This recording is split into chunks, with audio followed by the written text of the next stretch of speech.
You're listening to The World at 8 with Lynn Mozart. The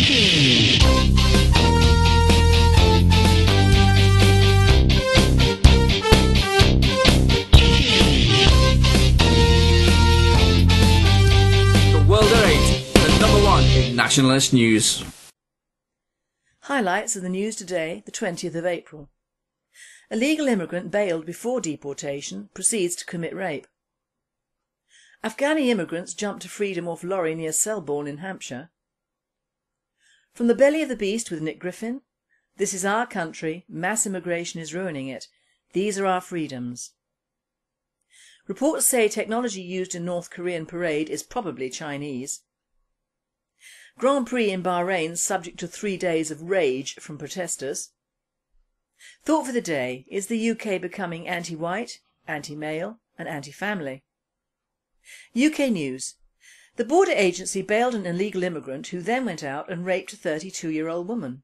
He was given bail pending his deportation, an act which nationalists say is just asking for many illegals to commit crime to stay in Britain and claim family, victim, life status. He attacked the woman shortly after his bail, punching her in the face and raping her in the park at Cambridge. He then stole her mobile phone. Ali Bokasem, who is 29 years old, has been sent to prison for 6 years, after which he should be deported and not bailed.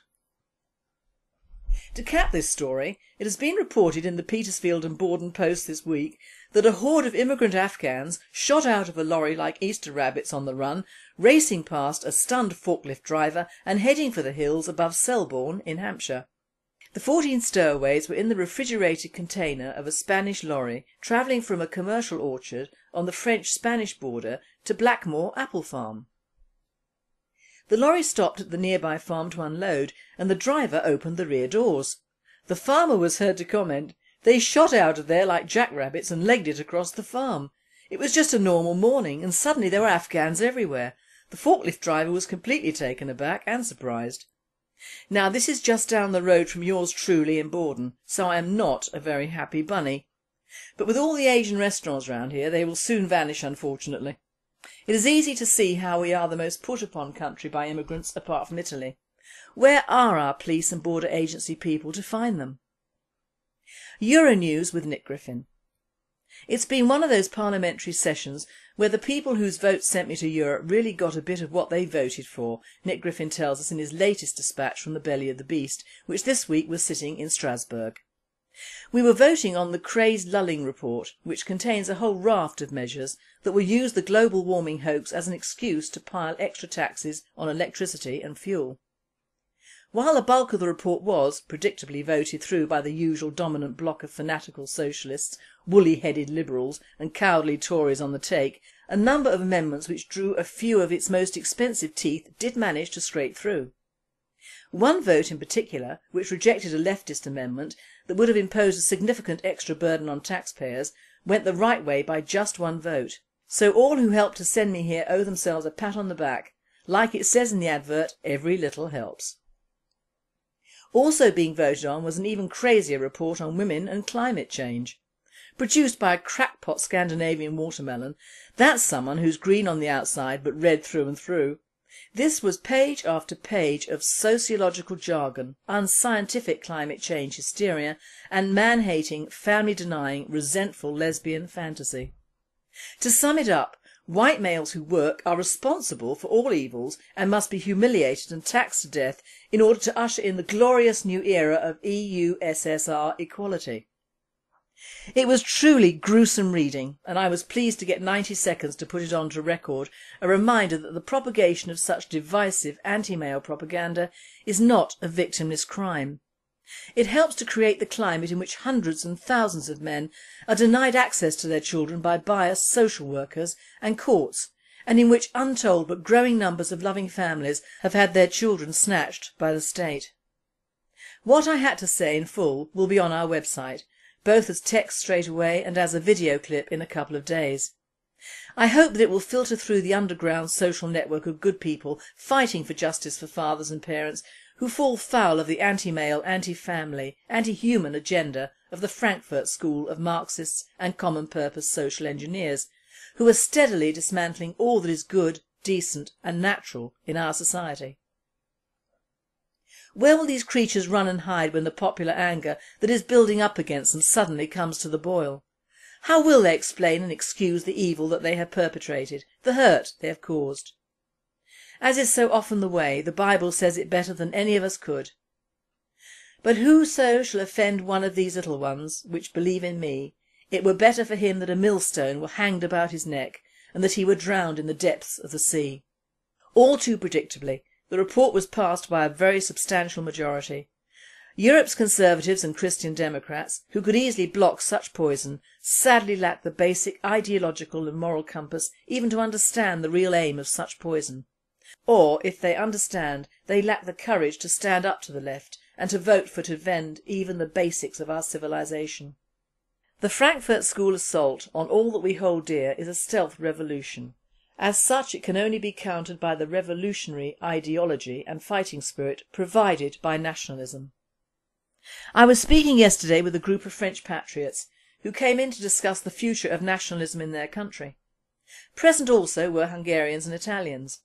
It is always heartening to have it confirmed that, whatever our nationality, we understand the same problems, reach the same conclusions and come to similar answers.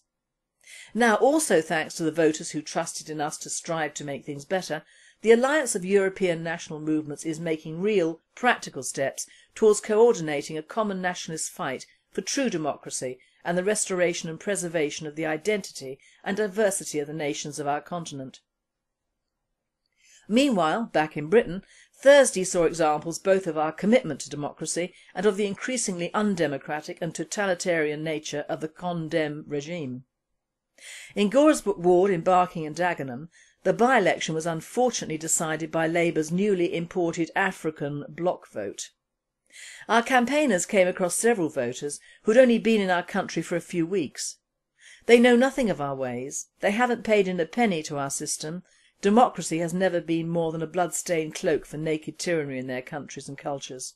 But there they are, outvoting local people whose forebears loved, built and even died for our country. I have to say it makes me feel sick. And not just me. Despite Labour's gerrymandering and an all too understandable apathy amongst many native Brits when it comes to voting in a political system that has let them and theirs down so badly, we took more than 30% of the total vote, some 9 times the votes for either the Tory government or the BBC-hyped UKIP safety valve. Our vote was several times bigger than that of all the opposition parties combined. We are yet again confirmed as the only viable opposition to Labour as the party of local government in working class Britain. And it's not just in Barking and Dagenham. The same pattern has been established up and down the country. And certainly effective and vocal opposition is needed. The dawn raids and arrests for the thought crimes of at least half a dozen anti-Islam campaigners from anti-Zionist factions of the English Defence League mirror the arrest last week of our own Mike Coleman, also on utterly spurious allegations of incitement to racial hatred. Why should we worry about the arrest of people who are not part of our organisation? Because, when the chips are down, an attack on the freedom of speech and association of anyone is an attack on all of us. And because this is not about legality or public order, it's cold-blooded totalitarian oppression. The ruling regime and the police use the occasionally less than elegant turns of phrases written by understandably angry young men shamefully let down by a dysfunctional socialist education system, as an excuse to intimidate the entire population into being too scared to use social networking to express absolutely legitimate and all too well-founded concerns over mass immigration and Islamisation. So let me make it crystal clear. It is still legal and safe to use the internet to stand up for our British identity, Christian heritage and traditional freedoms. It is still legal and safe to criticise members of minority groups who deserved criticism, provided you do so in calm, measured terms and avoid even non-derogatory slang terms. Any deviation from this rule into expressions of anger, frustration or crudity would put you at risk of joining the ranks of those who've had their front doors kicked in by counter-terror police, who would be far better employed rounding up and deporting Islamic extremists than persecuting native Brits for thought crimes. So don't risk it. Be polite but forceful. This is our country. Mass immigration is ruining it. These are our freedoms, for which generations have fought and died, and which are now threatened by Islam and its cowardly and opportunist establishment allies. The political elite are imposing a plan to replace us in our own country. We need to organise and speak out so as to ensure that before they get rid of us, we get rid of them. World News. Reports say that images of nuclear missile vehicles and technology used in a North Korean military parade could have been made by the Chinese. Communist North Korea, whose failed attempt to fly a missile across South Korean and Japanese airspace last week, ended in total embarrassment for the Communists. One reporter commented that North Korea just doesn't have the money or brains to build such a vehicle. It's obviously been supplied by China. The Grand Prix in Bahrain is due to get underway today with one slight problem. Activists have promised trouble at the event and have even threatened 3 days of rage. Some officials want the event cancelled as it was last year due to protests. It would appear Bahrain has the same protesters who protested in Egypt, Libya and Syria. In fact, hardline Muslim radicals, not people who want democracy at all. They, however, have to use the D word to enlist sympathy and aid from the Western world. One of the supporters of the Grand Prix stated he did not know what all the fuss is about, and I'm inclined to agree. These Arabs, who have been protesting for about a year now, will jump at the opportunity to ruin anything that will give them publicity by the world media. Around the capital, police used stun grenades and hit the protesters with tear gas to stop them.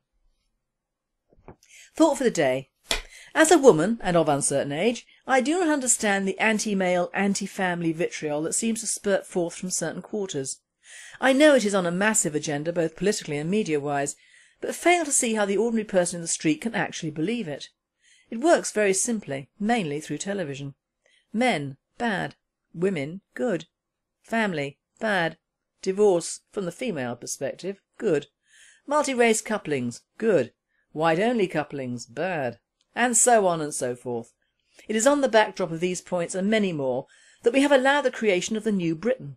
Multi-raced, I will not say cultured, getting poorer as a nation, in fact without depressing all and sundry, becoming just what certain powers wanted us to become. But all is not lost. Despite busing into key areas hordes of Asians and Africans just before elections, there are still a good portion of people who know what is going on and are fighting it, albeit politically, which is the only way to go despite these odds. We will win out in the end, because the man in the street knows deep down that something stinks in the state of Denmark, from our old pal Will Shakespeare, and if it stank in his day, believe me, it is off the Richter scale nowadays in our country. I will leave you with this thought. France had a problem some years ago with immigrants, so it thought, how can we get rid of them without looking too bad? So it got together with a bunch of greedy, self-satisfied industrialists in the UK and came up with what? The Channel Tunnel. This way they can build a tunnel for everyone wanting to come to Britain, passing through France, under the guise of bonhomme and helping British industry.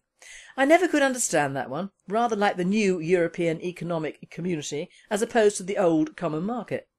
And of course much of our national debt has gone to pay for it. Then the French closed Sangatte down to make their work complete. Come on, Al-Qaeda.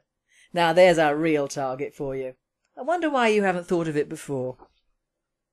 And finally, the world's oldest man is celebrating his 115th birthday with his 14 grandchildren. Jiraman Kimura from Japan is the third oldest man to be recorded by the Guinness Book of Records. He was born in 1897. You have been listening to The World at 8. I am Lynn Mozart. All the team at Radio Britain wish you all a very safe and happy weekend.